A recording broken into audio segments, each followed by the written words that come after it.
Welcome to Tailboard Talk, a fourth shift fitcast. The mission of Tailboard Talk and the fourth shift fitness is to educate and train fire service personnel to increase durability and decrease the potential for injuries and their associated costs. My name is Chris Morella, owner and founder of Fourth Shift Fitness. I'll use my experience as a personal trainer, strength coach, and 15-year veteran of the fire service to deliver tips, tricks, lessons, and information specifically geared towards the health and wellness of firefighters and paramedics. Each episode, you'll leave with immediate deliverables that will improve performance and resilience and keep you in the fight through your career and into retirement. Let's get into it.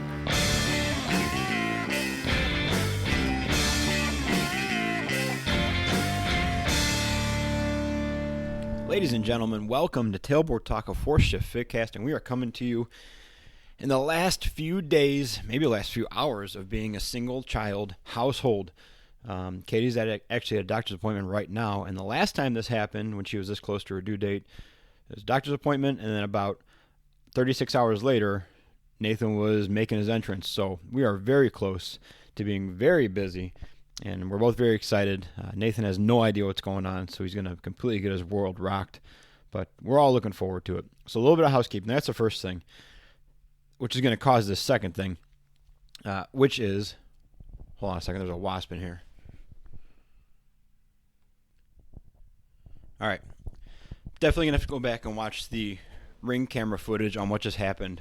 There was a wasp that came in here, so I went and retrieved Nathan's broom, which is his broom, and basically scaled the walls swatting at this thing. Anyways, part two of the housekeeping is that because we'll be having the second kid, it's going to be a little hectic around here. And I played around with ways to keep this podcast going kind of effectively and keep it interesting.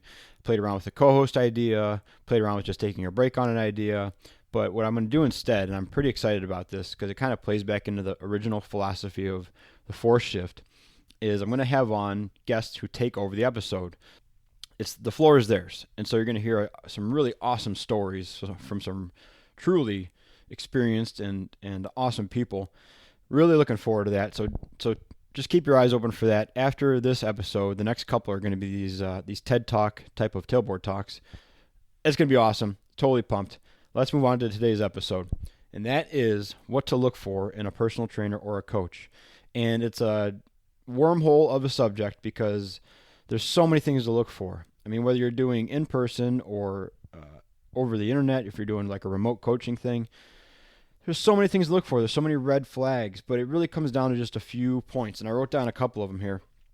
And the first one that I always go back to, I mean, I'm on social media just like you guys are pretty frequently. And the first thing that catches my eye is how relatable the person is, and kind of in two categories. First of all, what they're doing, like what kind of workouts or movements or programs they're doing. And the second one is like their lifestyle. Like, can I relate to this person? Do I actually care about what they're talking about? Now, the movement one is kind of easy. You can look at people and see what they're doing, what their program is, and say, is this something I would want to do? Like, you've got to be attracted to what they're doing. And so if you just go with what you like everything doesn't have to be putting yourself in situations you don't like. Do stuff you like. Find people that work out the way you want to work out and that teach working out that way and teach training that way, and then check them out. There's nothing that says that if you hate Olympic lifting, then you have to do it because you want to be well-rounded and you don't want to feel like you have a blind spot. You can do some of it, but find somebody that does most of the things that you like. There's so many people out there. Find one. Find someone you can relate to, someone that you share a training interest in and with, and then start there. Now, the second one is kind of an interesting one. It's the lifestyle side of it. And it's, can you relate, or can they relate to your lifestyle? Can you relate to their lifestyle? And I was never like I was never a routine person in general. Very opportunistic.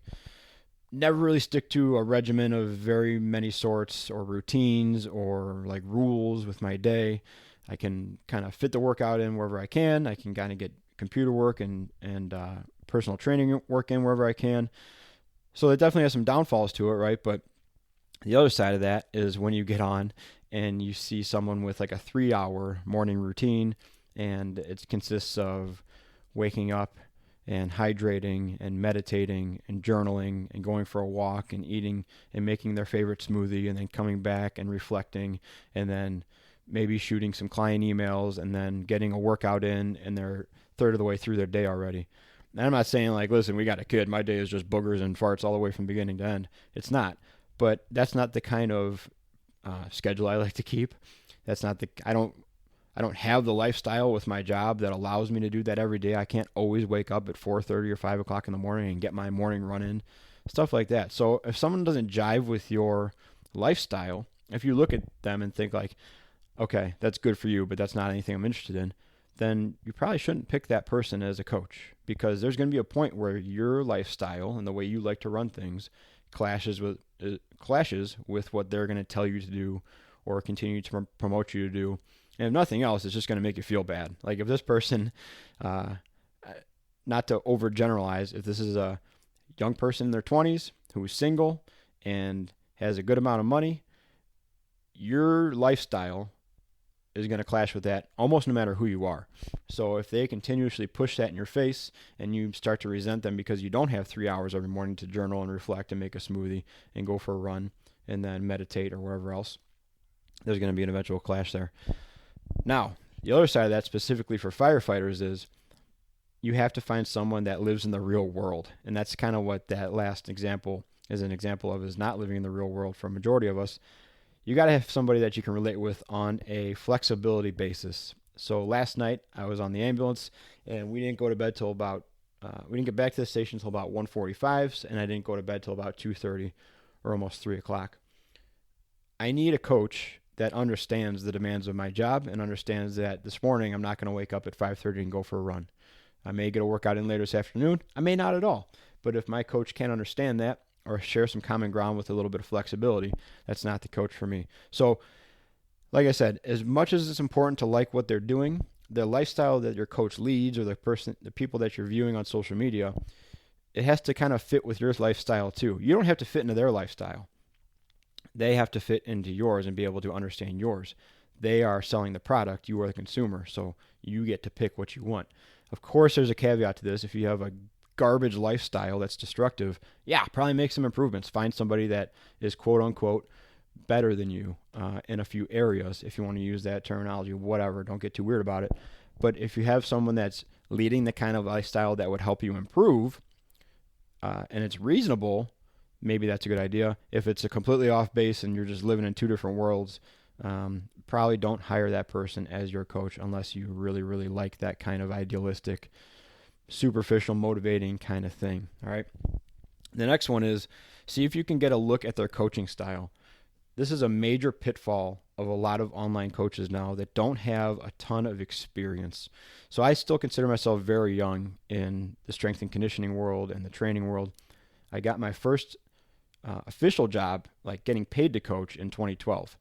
And so coming up on 10 years, but it sure doesn't feel like that. I still feel like I'm very young. With the ability now to pick up a coaching platform and gain a following, you have people that have never actually coached in a brick and mortar facility or an actual in-person one-on-one type of situation for more than a year or two, if that.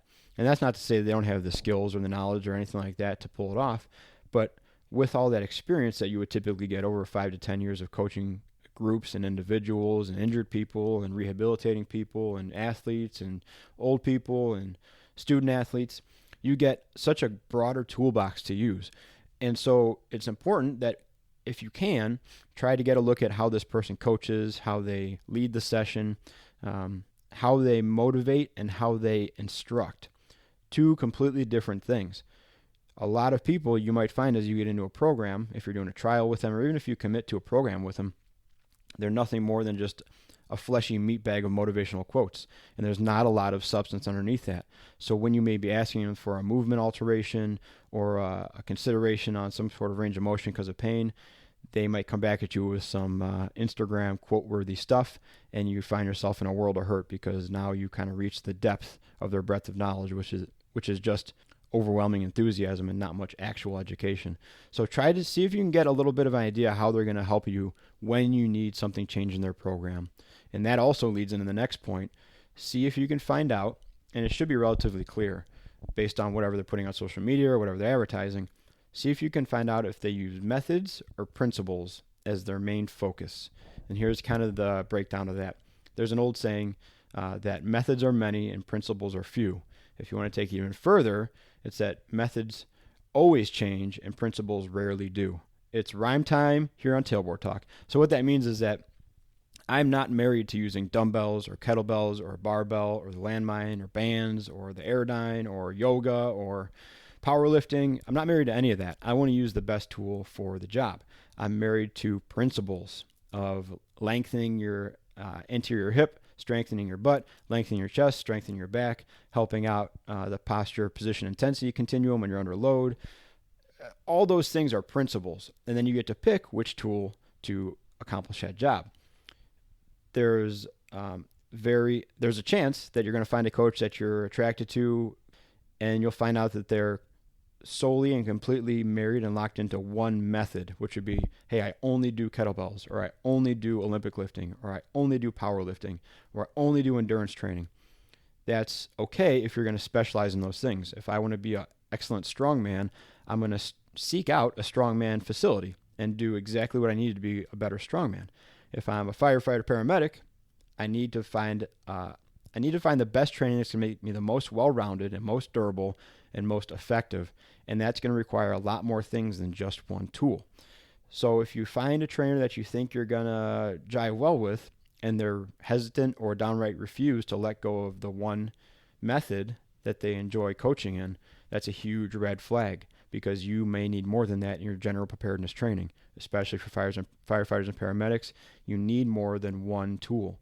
If your coach doesn't have more than one tool because of preference or limited education and experience, maybe find someone else unless you're looking to specialize in that one thing. Now, the third thing, which is probably actually the fourth thing, is kind of a sticky subject, and we're wrapping this episode up. It's going to be a quick one. We're going to talk about money on a very basic level. When I was starting out training, I would literally try to give my training away. Like, I would train people on the cheap for free. I would volunteer to train people that didn't even want it because I wanted more experience. I wanted more reps doing it. I wanted to test out my programs and see how they did. And then as you go on, as you gain that toolbox and you gain experience and you start to invest more in your education, the price of your services should go up. Now, this is where a lot of firefighters and first responders have a failure in their ability to complete the process of actually signing on with a trainer or coach. It's because we all love a deal. What I'll tell you is the best training you're going to get is not going to be the cheapest training. And that's just the way it is. We want everything to be heavy duty. We can't survive unless something says heavy duty on it and has a Maltese cross on it. But at the same time, if that thing costs more than $7, there's a good chance we're just going to ask for somebody else to buy it for us or see if we can get the department to pay for it. And if you're in a position where the department can pay for your training, if you have a Florida Fire Tax Board that will reimburse you for fitness, if it's a department incentive, use it, right? If it's not that way, you have to consider some sort of physical fitness training or coaching or environment experience. Some sort of workout has to be considered an investment in your future, because that's really, really what it is. And you have to consider it like any other car payment, subscription service like Netflix or Hulu or anything like that. It's got to be just a part of your life that you're going to devote X number of dollars to because you see the benefit in it over a 30-year career. And that's the best advice I can give you. If you're going to continuously shop around for deals or Groupons or dabble in free online templates, there's plenty out there. You can absolutely do it. But if you want to make actual sustainable, real change and actual sustainable, measurable improvements, you're going to need a system that's with you for a lot longer duration. That may cost money. I'm not saying it's going to be the same as a car payment. It's not going to be hundreds of dollars a month, probably, but it can be. If you want to seek out that level of training, it sure can be. It can also be 30, 40, 50, $100 a month. There's a wide continuum of prices that people charge to train people. You have to find one that fits with your restrictions and your budget, obviously, but you also have to not expect that it's going to be free, and you may not be able to name your own price for the things you want to do. So if you got something, a way of training you really like to do, a trainer you really want to work with, something that's actually working for you, I would just ask you to reevaluate and see if you can fit that in your priorities, just like any other payment that you make, subscription that you have. or kind of thing that you've accepted as part of your life, because this is the one thing that may actually help you in the future. Not the one thing. It's one of the few things that you will see a return on your investment on if you invest smartly. And that's investing in yourself, and it's investing in a good coach that has your best interest at mind and at heart and can help you down the long path of this 30-year career. Remember, we're not 3 to 6 year athletes like pro athletes. We're 30-year athletes, and we have to train ourselves like that. That takes more than a free online template once every 6 months when you feel like you've been getting lazy. All right, guys. Rambled a little bit. I don't think I complained too much, but that's my take on what you should look for in a trainer coach. All right, guys. Like I said, look out for these next couple episodes. TED Talk, Tailboard Talk, no copyright infringement. Very excited to have some guest hosts on to take over the episode and give you guys the best information possible that can drive the fire service forward, especially in terms of health and wellness. As always, for possibly the last time talking to you as a one-kid household, I'm Chris from 4Shift Fitness. Talk to you soon. Be a 4-shifter.